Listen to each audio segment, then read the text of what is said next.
You ask Tiger to solve. This deals with linear equations with one unknown. The final result is y equals 1 over 2. Let's solve it step by step. Simplify the expression.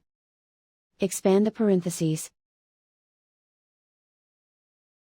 Simplify the arithmetic. Multiply the coefficients. Expand the parentheses. Group like terms. Simplify the arithmetic.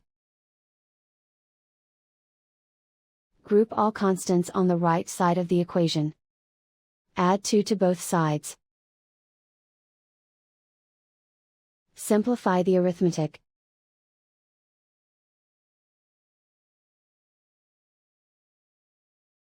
Isolate the y. Divide both sides by 4.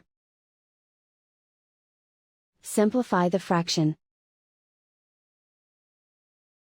Find the greatest common factor of the numerator and denominator.